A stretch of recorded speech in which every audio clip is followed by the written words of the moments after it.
আমি আজকে রান্না করব পুঁই শাক দিয়ে চিংড়ি মাছ। এখানে আমি সবজিগুলোকে ছোট ছোট করে কেটে ধুয়ে রেখেছি, পুঁই শাক ধুয়ে রেখেছি, কাঁচা লঙ্কা কুচিয়ে নিয়েছি। প্রথমে কড়াইতে তেল গরম করে কালো জিরা ফোড়ন দেব। ফোড়নের বেশ সুন্দর গন্ধটা বেরিয়ে এসছে। এবারে এর মধ্যে দেব চিংড়ি মাছ। চিংড়ি মাছ আমি আগের থেকে নুন হলুদ মাখিয়ে রেখেছি, সেই চিংড়ি মাছটা দিয়ে ভাজবো। চিংড়ি মাছটা ভাজা হয়ে গেলে এর মধ্যে দেব কাঁচা লঙ্কা কুচি। কাঁচা লঙ্কা দেওয়ার পরে একটু ভাজবো, বেশ সুন্দর একটা গন্ধ বেরিয়ে আসবে। এবারে আমি এর মধ্যে দেব কেটে রাখা সবজি।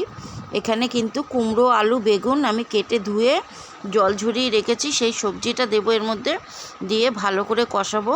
এই সময় আমি এর মধ্যে দেব 1 চা চামচ হলুদ গুঁড়ো আর স্বাদ অনুযায়ী নুন দিয়ে ভালো করে কষাবো। কষানো হয়ে গেলে আমি এর মধ্যে দেব কেটে রাখা পুঁই শাক। পুঁই শাক কিন্তু ভালো করে ধুয়ে জল ঝরিয়ে রেখেছি, সেই পুঁই শাকটা এর মধ্যে দিয়ে ভালো করে কষাবো। পুঁই শাকটা দেওয়ার পরে কিন্তু আমি একটু ঢাকা দিয়ে দেবো, তাহলে পুঁই শাকটা আরও নরম হয়ে যাবে, আমার কষাতে সুবিধা হবে।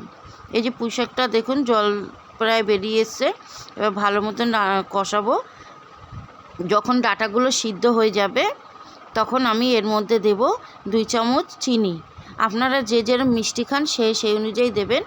জলটা এবার চিনিটা দিয়ে আরও ভালো মতন রান্না করব। যখন দেখব জলটা পুরো টেনে গেছে, তাহলে তখন আমার পুঁই শাকটা রেডি হয়ে যাবে।